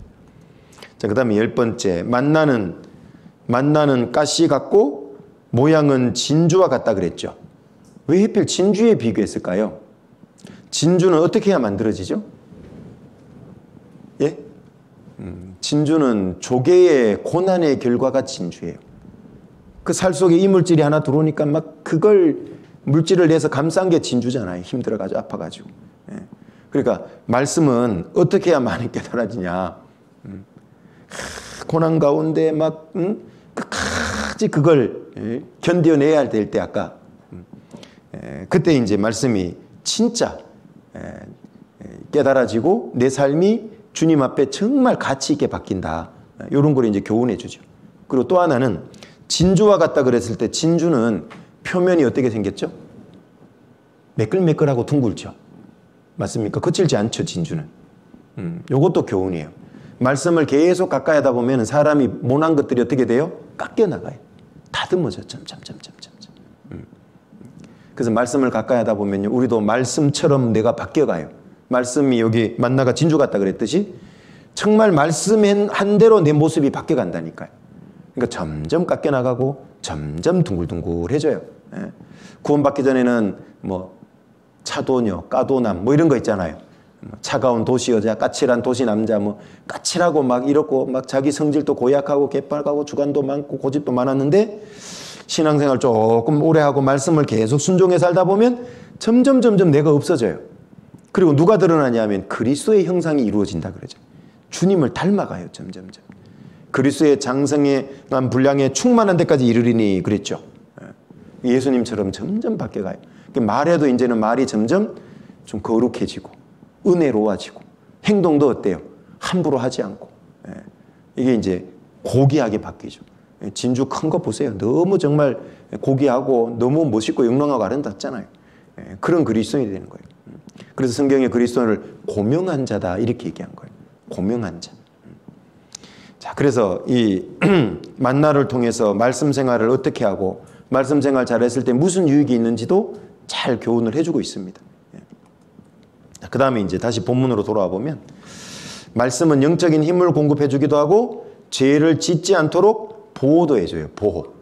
특별히 청년이라면 꼭 암송해야 될 구절이 있죠. 시편 119편 9절 11절 119 911이야. 외우기도 쉬워. 119 911. 우리나라는 119죠. 미국은 911이죠. 예. 청년이 무엇으로 그 행실을 깨끗게 하리까. 어른들도 이거 외우면 좋죠. 왜? 우리의 영혼은 항상 청춘이라 그랬으니까. 어떻게 깨끗하게 살 수 있냐, 구별되게. 주의 말씀을 따라 삼갈 것이니이다. 말씀을 따라서 탁 지키면서 할 때 그 사람은 점점 깨끗해지고 거룩해집니다. 왜? 말씀이 그렇게 바꿔가요, 그 사람. 이건 체험해야 됩니다. 내가 주께 범죄치 아니하려 하여 주의 말씀을 어디에 둬요? 네, 여기 마음에 두었다. 이게 굉장히 중요해요. 그리고 마음에 두려니까 어떻게 해요? 열심히 귀를 열고 들어야 되겠죠. 열심히 눈을 열고 봐야 되겠죠. 맞습니까? 네. 그래서 마음에 말씀을 많이 집어넣을수록 마음이 지켜져요. 지켜져요. 또 잠깐 한번 찾아볼까요? 잠언 4장 20절부터 23절입니다. 그리스도인이 마음을 지키는 비결, 방법이 있어요. 잠언 4장 20절부터 보시면 내 아들아 내 뭐에 주의하래요? 말에 주의하며 나의 이르는 것, 이것도 말이죠. 나의 이르는 것에 네 뭐를 기울이라고요? 귀를 기울이라. 그것을 네 뭐에서 떠나게 말며? 눈에서 떠나게 말며. 그러면 어디에 동그라미 쳐야 될까요? 귀 동그라미, 눈 동그라미 치세요. 그리고 거기다가 별 하나 붙이고 곱하기 100 이렇게 적어 놓으세요. 진짜 중요한 문제입니다. 이게 사소한 게 아니고요. 내 귀를 기울이라. 그것을 내 눈에서 떠나게 말며 네 마음속에 지키라. 그것은 얻는 자에게 생명이 되며 그 온 육체의 건강이 됨이니라. 23절은 같이 읽어봅시다. 무릇 지킬 만한 것보다 더욱 내 마음을 지키라. 생명의 근원이 이에서 남이니라. 생명의 근원이 이에서 난다. 신앙생활이 살고 죽느냐는 어디에 딸린 거예요? 마음 지켰냐 못 지켰냐에 딸렸어요. 아주 중요한 얘기죠. 그럼 마음을 어떻게 지키라고 가르쳐줬냐면 앞에 20절부터 22절 붙여놨잖아요. 눈과 귀를 잘 지키면 마음이 지켜진다, 이런 뜻이죠. 그러니까 신기하게 우리의 백체 중에서 마음과 가장 직접적으로 민감하게 연결된 지체가 두 개가 있어요. 그게 눈과 귀입니다. 눈과 귀. 이 눈과 귀를 어떻게 지키느냐에 따라서 마음을 잘 지키냐 못 지키냐가 성패가 결정나요. 맨날 육신적이고 세상적인 거 보고 들으면 어떻게 될까요? 마음밭이 어떻게 될까요? 맨날 무슨 옷 신상 무슨 그런 사이트 그런 SNS 유튜브에다 팔로우를 해놨어. 그러면 맨날 신상 올라왔다고 띵동 짜고 띵동 올라오죠. 그럼 그거 계속 보면 어떻게 될까요? 그리고 유튜브가 뭐라고 막 사지 말라고 그래요. 사라고 미혹해요. 홈쇼핑에도 보면 그거 안 사면 큰일 날 것 같이 얘기하잖아요. 그거 계속 듣고 보다 보면은요, 어느 틈엔가 어떤 일이 있냐면 내 집에 옷장에 하나 걸려 있다니까, 그게. 어느 틈엔가 택배가 하나 와 있어, 벌써. 마음밭이 그걸로 점령돼 있어, 점령. 그리고 신상은 기대하세요. 언제 다시 언박싱 합니다. 막 해놓으면요, 그거 개봉한다 그러면 계속 그 생각만 하고 있어, 마음이. 그러니까 마음이 세상적인 잡초가 꽉 자란 거죠. 왜? 눈과 귀를 잘못 지켜서.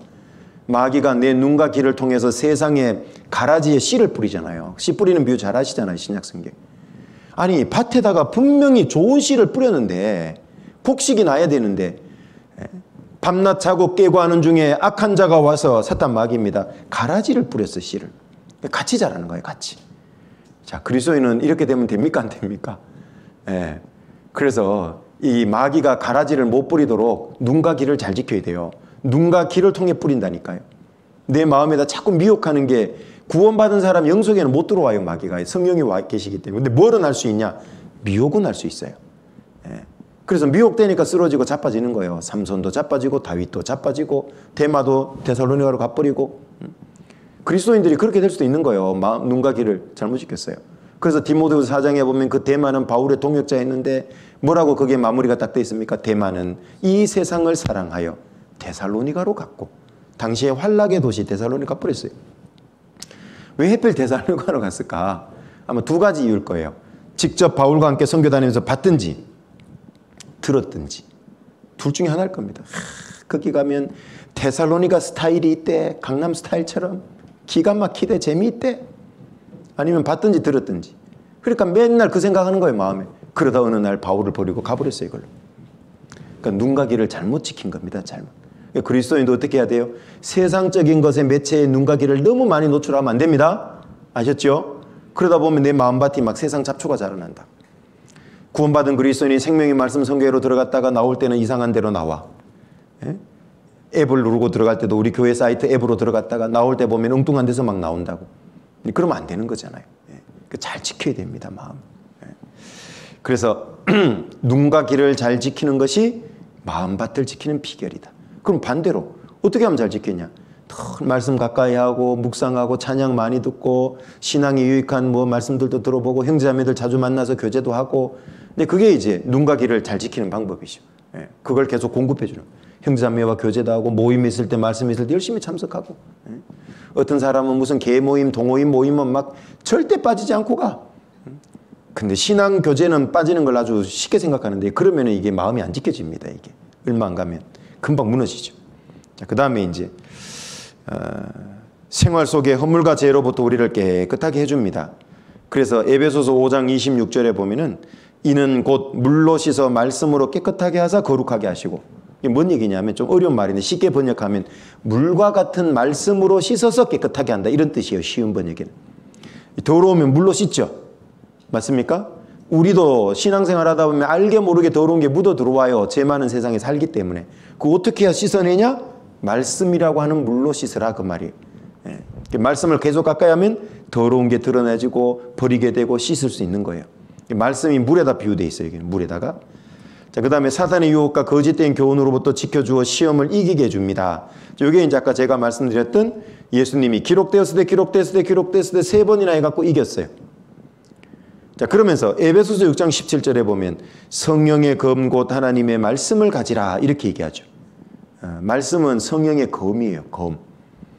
성령이 우리의 영 속에 들어와 계시거든요. 구원받을 때. 그럼 이 성령이 어떻게 마귀와의 싸움에서 우리를 도우시냐?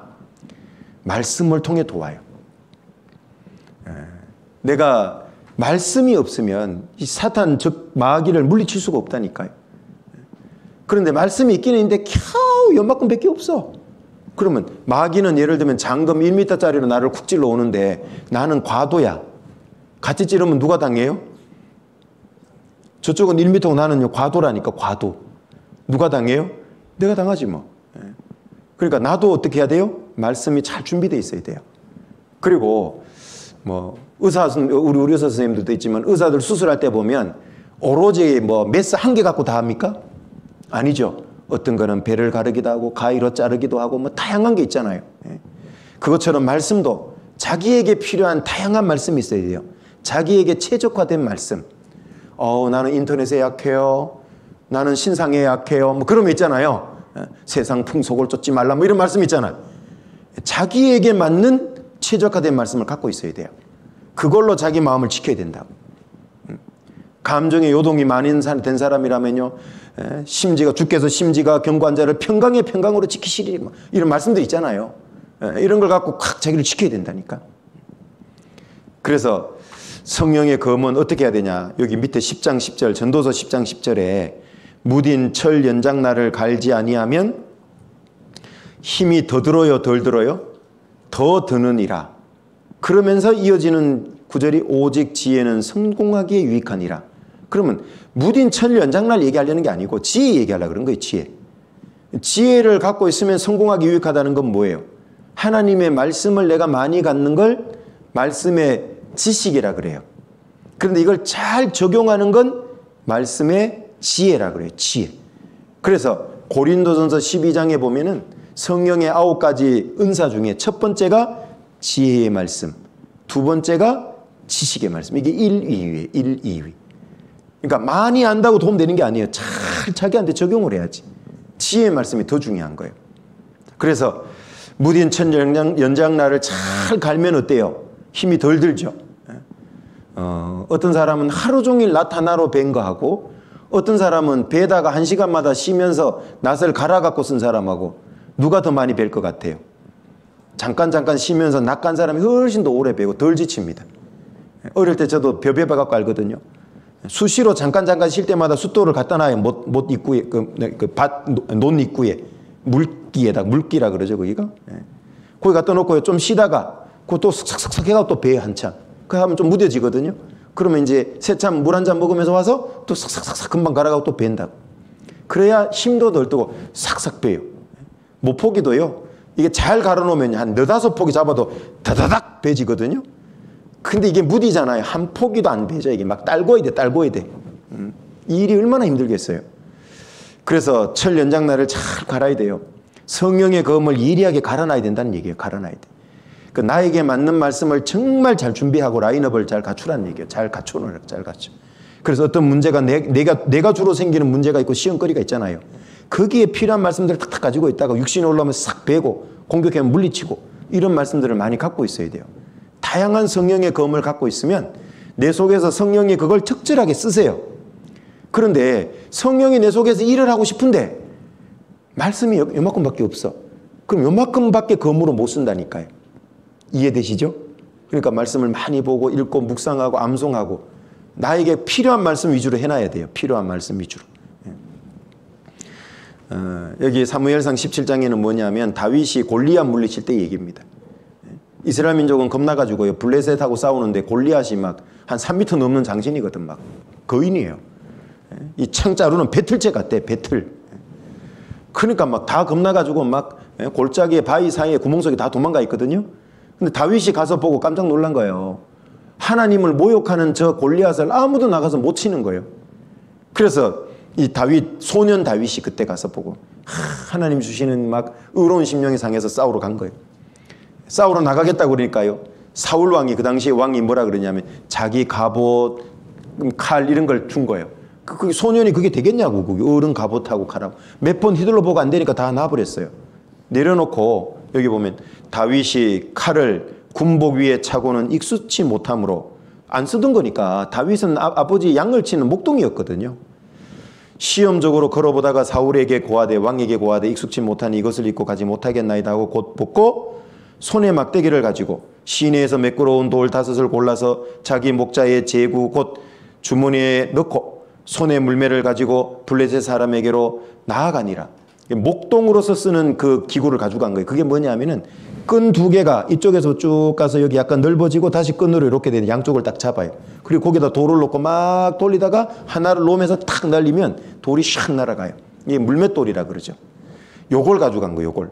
그리고 이제 물맷돌로 쓸 돌 5을 딱 골라갔다 그랬죠. 그랬는데 가가지고 이게 물매를 돌로 날렸는데 한 방에 무너뜨렸죠. 그러면 왜 5개 준비해 갔을까요? 믿음이 적어서? 실수하면 또 쓰려고? 그게 아니고 반드시 골리앗을 무너뜨리겠다는 의지의 표현이에요. 저게. 그래서 하나님을 못 믿어서가 아니에요. 그래서 이 5개를 탁 준비해가지고 내가 기어이 넘어뜨리겠다. 그래서 한 방에 그냥 넘어뜨려 버렸죠. 돌이 그냥 이마 사이에 딱 박혀가지고 그냥 골리앗이 자빠진 겁니다. 자, 여기서도 우리가 뭔 교훈을 얻을 수 있죠? 늘 자기가 쓰던 목동으로서의 제구. 이게 너무 익숙한 거죠. 우리 각자 자기의 물맷돌이 있어야 된다는 얘기예요. 자기의 물맷돌. 나에게 꼭 필요한 말씀. 내가 제일 안 되는데 도움이 되는 말씀. 이 말씀을 갖고 계셔야 됩니다. 자, 그리고 하나님의 뜻이 무엇인지 가르쳐주고 잘못을 깨닫도록 책망해주고 바르게 잡아줍니다. 그래서 디모데후서 3장 16절에도 모든 성경은 하나님의 감동으로 된 것으로 교훈과 책망과 바르게 함과 의로 교육하기에 유익하니 그랬잖아요. 이것도 교사들은 다 외우는 구절인데요. 왜냐하면 교사가 가르치는 게 아이들에게 이걸 위해서 말씀을 가르치고 있거든요. 교훈, 책망, 바르게 함, 의로 교육하기 위해. 이것도 앞글자만 따서 외울 수 있어요. 교책바의라고 외워요. 교사들은. 교훈과 책망과 바르게 함과 의로 교육하기 유익하니 이는 하나님의 사람으로 온전케 하며 모든 선한 일을 행하게 온전케 하려 함이라. 아이들 양육을 하나님의 사람으로 온전케 양육하는 게 교회학교 교육의 목표이기 때문에 그래요. 그러니까 말씀이 이렇게 우리를 바꾼다는 거예요. 이렇게 한다는 얘기죠. 6번째, 교만한 마음을 낮추어 겸손하게 만들어줍니다. 신명기 17장 19절에 보면 평생에 자기 옆에 두고 읽어서 그 하나님 여호와 경외하기를 배우며 이 율법의 모든 말과 이 규례를 지켜 행할 것이라. 그리하면 말씀대로 순종해 살면 어떻게 되냐? 그의 마음이 그 형제 위에 교만하지 아니하고 이 명령에서 떠나 좌로나 우로나 치우치지 아니하리니 교만해지지 않아요. 교회 안에서 교만하는 사람은 볼 것도 없어요. 말씀대로 안 살아요. 잘 안 읽든지 읽어도 묵상 적용 안 하든지 순종 안 하든지 그래요. 말씀을 순종해 살면 교만해질 수가 없어요. 왜? 이 말씀이 자기 엄청나다는 걸 알거든요. 그러니까 말씀을 통해 하나님을 깨달으면 깨달을수록, 은혜와 사랑을 깨달으면 깨달을수록, 하나님의 능력을 깨달으면 깨달을수록 나는 없는 것 같다는 걸 알게 돼요. 그리고 교회의 머리가 주님이란 걸 알게 되죠. 그러니까 어떻게 해요? 더 겸손하죠. 여기 우리만 있는 게 아니고 주님이 머리로 계시거든요. 그러니까 더 겸손해요. 그런데 말씀을 가까이 하면 이런 걸 몰라요. 잊어버려 자꾸. 그러니까 막 육신이 나오고 자기 고집이 나오고 이렇게 되는 거죠. 그리고 7번째, 구원받은 사람의 마음을 밝고 지혜롭게 해줘요. 그래서 시편 19편 7절 8절에 보면 여호와의 율법은 완전하여 영혼을 소송케 하고 여호와의 증거는 확실하여 우둔한 자로 지혜롭게 하며 여호와의 교훈은 정직하여 마음을 기쁘게 하고 여호와의 계명은 순결하여 눈을 밝게 하도다. 영안을 밝게 해요. 밝게. 자, 영안 거기다 하나 써놓으세요. 영안 삼시 이렇게 한번 써놔보세요. 신앙생활 할 때 영안 삼시 관리가 아주 중요합니다. 첫 번째는 삼시 중에 첫 번째는 시선이 중요해요. 시선. 누구를 바라보고 뭘 바라볼 거냐. 늘 주님 바라보셔야 돼요. 시선. 그 다음 두 번째는 시각이 중요해요. 시각. 좁아지면 안 돼요. 좁아지면은 하나님 뜻을 못 헤아려요. 이게 넓게 볼 수 있어야 돼요. 시각이 중요해요. 영적 시각이. 그 다음에 세 번째는 시력이 좋아야 돼요. 밝아야 돼요. 밝게 볼 수 있어야 돼요. 잘 분별해야 됩니다. 어떤 일이 퍽 터졌는데 그걸 잘못 볼 수 있거든요. 근데 그게 분명히 하나님 뜻과 계획이 있거든요. 그걸 볼 수 있어야 돼요. 영적 시력이 밝아야 돼요. 그러면 영안 삼시를 밝게 하는 게 뭐예요? 말씀이잖아요. 방금. 말씀을 가까이 해야 이 지혜를 가질 수 있고 이 분별력을 가질 수 있어요. 자, 그 다음에 8번째, 우리의 신앙을 지켜주고 든든히 세워줍니다. 그래서 그 말씀이 너희를 능히 든든히 세운다라고 사도행전 20장 32절에 나와요. 요거는 어떤 내용이냐면요. 사도 바울이 이제 3차에 걸친 지중해 고린도까지 선교를 하고 돌아오다가 이스라엘로 돌아옵니다. 이제 돌아오면 이스라엘에서 잡혀요. 유대인들한테. 그리고 로마로 압송돼 가서 참수당에 순교를 해요. 근데 그걸 앞두고 3차 선교를 마치고 탁 돌아오면서요. 터키 쪽에 그 이제 에베소라고 나오잖아요. 그 에베소 밑에 이제 밀레도라는 곳이 있는데 바닷가 쪽에 쪽 가보면 그 이제 그 해안이죠. 지중해 에게해하고 접해 있는 거기서 에베소 장로들을 불러내려요. 왜냐하면 이제 다시 못 올 거거든. 자기는 이제 로마에 가서 순교해야 되거든요. 거기서 불러내려서 뭐라고 그랬냐면 내가 3년이나 밤낮 눈물로 너희를 훈계하던 걸 기억해라. 내가 떠나면 흉악한 이리가 들어온다는 걸 내가 안다. 사도행전 20장이고 앞뒤에 읽어보면 나오는 내용입니다. 그러면서 그 에베소 장로들에게 이렇게 부탁을 하는 거예요. 지금 내가 너희를 주와 및 그 은혜의 말씀께 부탁한다. 은혜의 말씀께 부탁한다. 주와 및 은혜의 말씀께. 왜? 그 말씀이 너희를 능히 든든히 세우기 때문에 그래요. 이 이론이 아니라니까요. 한번 이렇게 따라 살아보세요. 이렇게 되나 안 되나 됩니다. 거룩하게 하심을 입은 모든 자 가운데 기업이 있게 하시리라. 말씀이 너희를 지켜주고 세워줄 거다. 말씀을 가까이 하고 묵상 적용하고 말씀 듣기를 게으르게 하지 않고 부지런한 사람은요 반드시 신앙생활 잘하도록 되어 있습니다. 근데 신앙생활 못하는 사람 특징을 보면 말씀에 대해서 너무 게을러요. 쭉 듣다가 말다가 읽다가 말다가 이렇게 됩니다. 자, 말씀을 읽는 방법은 성경을 올바로 알기 위해서는 먼저 많이 듣고 배우는 것이 우선입니다. 먼저 많이 배워야 돼요, 같이. 왜냐하면 내가 성경을 잘 모르기 때문에. 이게 적과 같은 말씀이라 그랬잖아요. 이거 지금 이삭분 말씀을 듣는 것도 바로 그런 맥락입니다. 구원받고 먼저 배워야 될 중요한 말씀이 있어요, 주제가. 그거를 이제 적과 같은 말씀, 초유와 같은 말씀인데 그걸 이제 12주제로 먼저 배우는 겁니다. 그리고 개인적으로 두 번째 성경을 가까이 하는 거예요. 개인적으로 읽어요. 자, 그런데 하루를 말씀으로 아까 시작하라 그랬고 몇 장씩 꾸준히 읽으라 그랬고 신약부터 읽으면 도움이 돼요. 그래서 읽는 순서도 보면은 요한복음부터 먼저 읽어요. 각 구원받은 분은. 그 다음에 로마서 읽고 그 다음에 신약 전체 읽고 그 다음에 구약 읽는 겁니다. 처음부터 구약 읽으면 이해가 안 되는 게 너무 많아요. 왜? 구약은 신약의 그림자거든요. 예수님에 대한 예고편이기 때문에 본편을 모르면 어려워요. 그래서 순서는 요한복음을 몇 번 읽으세요. 한 두세 번. 그 다음에 로마서도 한 두세 번 읽으세요. 그리고 신약 전체를 한 두세 번 읽으세요. 그리고 신구약을 같이 읽으시면 됩니다. 신구약.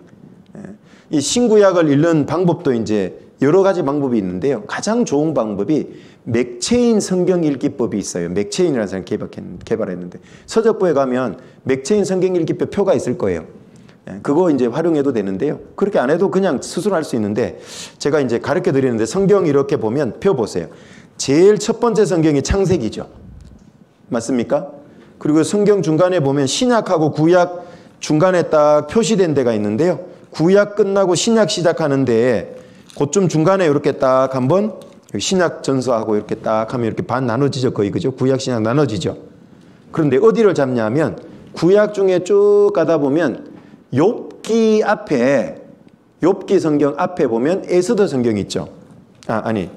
에스더 성경이 있죠.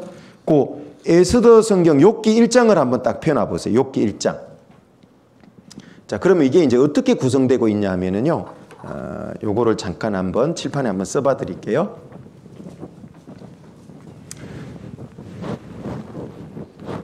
이제 구조를 크게 알아놓으면 조금은 도움이 돼서 이렇게 좀 알려드리는데요. 보통 이렇게 표현합니다. 영어로 HEP, HEP이라고 약자로 쓰는데요. H는 뭐에 대한 약자냐면 히스토리의 약자인데 역사서라는 뜻이에요. 역사서. E는 experience라고 하는데 경험, 체험이죠. 체험서라 그래요. E의 약자 체험서, experience, 체험서라 그러고요. P는 prophecy예요. 예언서예요. 예언서. 그 약자인데 예언서입니다. 자, 성경은 신구약은 이 세 부분으로 다 분류가 될 수 있다는 얘기예요. 그래서 구약은 이렇게 쓸 수 있어요. 구약이 총 몇 권이죠?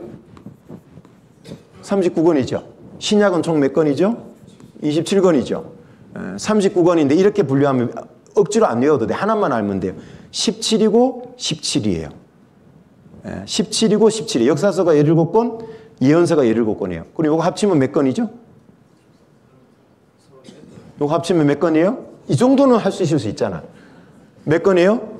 34권이죠. 그럼 총 39권이니까 체험서는 몇 권일 것 같아요, 그럼? 몇 권 되죠? 5권 되죠, 5권 당연히. 총 39권이니까. 이렇게 나눠져 있고요. 신약은 어떻게 되어 있냐면 역사서가요 5권입니다. 어디까지냐면 마태복음, 마가복음, 누가복음, 요한복음, 사도행전까지 요까지가 5권이 체험서예요. 신약은.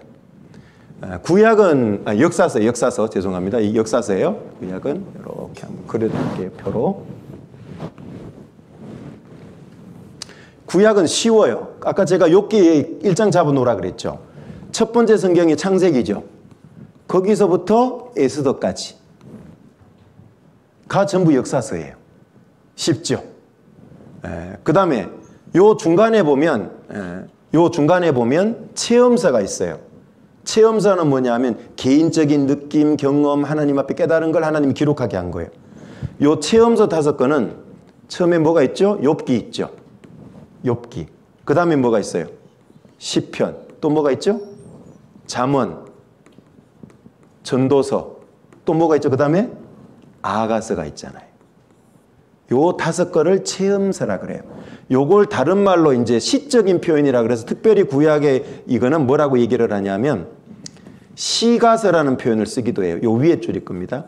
시적이다 그래서 시적이고 노래적이라 그래서 시가서라는 표현을 쓰기도 해요. 참고로 그냥 알아놓으시면 도움이 됩니다. 그 다음에 이제 예언서는 금방 알 수 있겠죠. 아가서 다음에 그 다음에 뭐예요? 이사야 성경이죠. 이사야부터 가장 마지막 성경이 뭐예요? 말라기 성경이죠. 이 전부 다 예언서입니다. 그러면 대충 구별이 되죠. 역사를 쭉 보는 거죠. 예언서기도 하고 체험서고 이건 주관적으로 개인적인 것들이 많아요. 그럼 이제 신약은 여기 어떻게 되냐면 신약에는 예언서가 한 권밖에 없어요. 뭘까요? 요한계시록입니다. 마지막 성경. 예언서가 딱 하나예요. 그러면 5개, 6개니까 27권이니까 체험서는 몇 권 될까요? 몇 권이요? 1권. 맞아요? 요게 전부 체험서예요. 그럼 요거는 뭐부터 뭐까지일까요? 로마서, 롬자부터 어디까지요? 유다서, 요한계시록 앞에까지. 이게 전부 다 체험서예요. 이렇게 해서 크게 구별해 놓으면 HEP로 딱 나눠서 이렇게 놓으면 아, 성경은 역사서도 있고 체험서도 있고 예언서도 이렇게 신구약이 이렇게 구성되어 있구나. 크게 이렇게 보면 좀 이해되죠. 그러니까 이제 신약 같은 경우는 이게 역사서니까 나머지 이 뒤에 있었던 내용들은 이 역사서 안에 사도행전 그 시간 안에 많은 것들이 끼어 들어가는 거예요. 이렇게 성경. 그걸 따로 이렇게 뽑아놓은 것들이죠. 자, 그래서 참고로 이렇게 성경을 크게 분류해 놓은 것도 알고 있으면 약간은 도움이 될 것 같다라는 생각이 좀 들고요. 자, 그 다음에 이제 여기 화면에 보시면 성경을 읽다가 왜 색칠해 놓는 거 있잖아요. 마음에 드는 거 색칠. 근데 할 수만 있으면 가급적이면 색연필을 쓰세요. 12색. 어떤 분은 형광색 하나 쓰는데요. 마음에 든다고 칠하다 보면 나중에 몽땅 형광색이 돼. 그러면 구별이 안 되잖아. 이렇게 되면 또. 그래서 이제 12색 색연필을 쓰는데요. 참고로 저는 이렇게 제가 분류해서 쓰는 색깔 범례표인데요. 주제별로 12색인데 흰색은 표시가 안 되니까 빼고 11색을 저는 이렇게 나눠 씁니다. 대충 딱 보니까 느껴지죠? 빨강색은 벌써 보혈, 구원, 속죄, 사랑, 영생, 십자가, 세례 이런 예수님과 관련된 거. 그 다음에 뭐 하늘은 하늘색이잖아요. 뭐 성부, 성자, 성령, 뭐 성경과 관련된 하늘과 관련된 천사, 재림 그쪽은 좀 하늘색을 칠해요. 이스라엘은 왜 초록색인지 아시죠? 푸른 나무에도 이같이 하거든. 생명의 기는 녹색으로 딱 표현을 하고. 그 다음에 갈색은 뭐 인생이죠. 흑색이니까. 뭐 인생, 육신, 영혼, 인간의 의, 세상적인 거. 뭐 이렇게 이제 나름의 의미와 색깔을 갖고 노란색은 이제 황금, 재물, 물질, 욕심, 상업 이렇게 분류를 해놓는 거거든요. 그래서 이걸 이제 들여놨어요. 이삭부에. 필요한 분은 가져가서 이거 쓰셔도 되고 아니면 본인 원하는 대로 색깔은 정해서 쓰시면 됩니다. 그렇게 하면 좋은 게 뭐냐면 다음에 내가 찾고자 하는 구절이 빨리 찾아져요. 그리고 그 구절은 계속 성경 읽다 보면 이렇게 사진 찍히듯이 이렇게 딱 색깔 칠해놓은 그 모양이 있어서 그게 기억이 나서 그 구절이 기억나요. 아주 도움이 되죠. 그리고 또 한 가지는 이것도 좀 알아놓으시면 좋은데요. 신약 성경을 읽다 보면 예를 들면 마태복음 4장 한번 펴보실래요? 요것들은 꼭 해보시면 도움이 됩니다. 마태복음 4장. 예수님이 시험 받을 때 보시면 4장 4절 이하에 보면은요. 그 4절에 보면 사람이 떡으로만 할 때 그 옆에 뭐 X표든 뭔 표가 돼 있죠? 돼 있습니까? 나나주에 뭐라고 돼 있죠? 뭐라고 돼 있어요 밑에? 신명기 8장 3절 인용됐다고 돼 있죠? 돼 있습니까? 그럼 이제 어떻게 하셔야 되냐면 보세요. 구약 성경을 볼 때는 이게 이제 이런 것들이 거의 없어요. 근데 신약은 기록된 걸 보면 항상 밑에 구약에 인용된 것들이 떠 있어요. 요것처럼 예를 하나 들은 것처럼. 그럼 어떤 작업을 하셔야 되냐면 신약에서 구약을 인용했다고 아예 딱 기록된 거는 반드시 구약에 가서 그걸 써야 돼요. 다시 돌아 찾아서. 무슨 얘기인지 아시죠? 그러면 뭐라고 쓰면 되냐면 신명기 8장 3절에 가서는 사 땡땡사 인용됨 이렇게 써놔요. 왜 이 작업을 하라고 제가 했냐면 이게 이제 신약 밑에 가면 꽤 좀 있거든요. 이걸 하다 보면 놀라운 걸 발견하게 됩니다. 특별히 이제 시편이 인용이 많이 돼 있거든요. 구약의 그 본문을 찾아가면 그 본문은 아무리 읽어봐도 다윈 얘기예요. 그런데 신약이 인용될 때는 그걸 예수님이라고 인용을 딱 해놨어요. 그러면 결국은 그 시편은 뭘 의미하냐면 1차적인 의미는 다윗이지만 궁극적인 의미는 예수님을 염두에 두고 기록한 뜻이라는 거예요. 그게. 이런 것들이 굉장히 많습니다. 예를 들면 하박국 같은 거 보면 의인은 믿음으로 말미암아 살리라고 돼 있거든요. 요거 숙제입니다. 신약을 다 읽어보면 답을 찾을 수 있어요. 신약 성경 3곳에 요 구절이 인용돼 있는데 의미가 다 다르게 인용돼 있어요. 그러면 하박국의 그 말씀은 그 3가지 의미를 다 함축돼 있다는 뜻이에요. 그러니까 신약에서 구약 인용된 걸 찾아서 적다 보면 그 3개 다 적을 수 있게 됩니다. 이해되시죠? 그렇게 하지만 구약이 더 재미있고 명확히 이해가 돼요. 아, 요게 다윗 얘기하는 것 같은데 이게 결과적으로는 예수님 얘기였네? 신약에는 예수님으로 인용이 되네? 또 구약에는 여호와라고 써진 게 신약에는 예수님으로 딱 바뀌어져 있어요. 그러면 신약에 구약 인용했던 거 거기다가 딱 요거 주라고 예수님으로 하고 주라고 돼 있는데 구약에 가보면 여호와라고 돼 있다고. 그러면 결국은 뭐예요 그게? 삼위일체 하나님이구나. 맞지요? 이런 것들을 많은 걸 더 깨닫게 됩니다. 그러니까 신약 읽다가 나나주에 구약 인용은 있으면 구약 찾아가 적으시라는 얘기예요. 주석서 써놓은 거는 하지 말고 아까 그 표시된 거 있죠. 성경 본문에 인용된 거. 그거는 반드시 다 찾아 적으세요. 그럼 구약을 읽을 때 재밌어져요. 명확히 이해가 됩니다. 자, 그리고 중요한 말씀은 이제 암송해 두는 것도 필요하고, 어려운 내용은 넘어가세요. 어려운 내용은 넘어가세요. 무슨 내용이냐면 이거예요. 성경은 이 어마어마한 종합 밥상이에요. 종합 밥상. 이런 밥상 한번 받아보면 좋겠죠. 밥상이 이만큼 차려졌어. 엄청나죠? 자, 그러면 여기에는 어른이 먹을 것과 아이가 먹을 게 있겠죠. 그 어린아이는 주로 뭘 먹어요? 계란말이, 두부전, 이런 부드러운 거 먹어야 되겠죠. 그럼 어른은 뭐 먹을 수 있어요? 불닭발. 애기가 불닭발 먹으면 돼야 안 돼요? 후유증이 심할걸? 난리 날 거예요, 배탈 나고. 가시 있는 생선. 만약에 애가 나도 한번 먹어보자 그래고 막 생선 물어 뜯었다가 목에 가시 걸려가지고 누구 죽으라고 하냐, 이런 걸 차려놨냐, 그러면 돼요, 안 돼요? 안 되죠. 그건 원래 지가 먹을 게 아니거든. 무슨 얘기냐면 성경 안에는 어려운 말씀이 있어요. 아까 단단한 식물과 같은 말씀. 그걸 미리부터 먹으려고 하지 마세요. 힘들어요. 그러니까 적과 같은 말씀, 부드러운 말씀, 여기 보세요. 계란말이, 두부전, 이런 거 드시라니까. 그리고 이걸 쭉 먹다가 보면 조금 더 단단한 거 먹을 수 있게 돼요. 이 말씀에 약간 순종해서 쭉 이렇게 지금 어려운 거 말고 쉬운 거부터 해보세요. 그러다 보면 이제 힘든 막 순종, 복종 이런 말씀도 해줘져요. 순서대로. 그러니까 성경은 종합밥상이다. 아시겠죠? 끝났습니다. 기도하겠습니다. 은혜로우신 아버지 하나님, 감사를 드립니다. 구원받은 이후에 정말 너무너무 중요한 말씀에 대해서 오늘 함께 배우고 말씀 생활을 어떻게 해야 되는지도 교훈받을 수 있게 해주셔서 감사를 드립니다. 먼저 듣는 것을 게을리하지 않도록 도와주옵소서. 믿음은 들음에서 난다는 말씀처럼 말씀을 먼저 열심히 듣는 우리 이삭부 형제자매님들이 되게 해주시고, 또 그 말씀을 듣고 배운 것을 묵상하고 암송하고 삶 속에 적용하고 순종해서 하나 둘 살아보는 변화된 삶도 살아갈 수 있도록 인도해 주옵소서. 주 예수님 이름으로 기도드립니다. 아멘. 수고하셨습니다.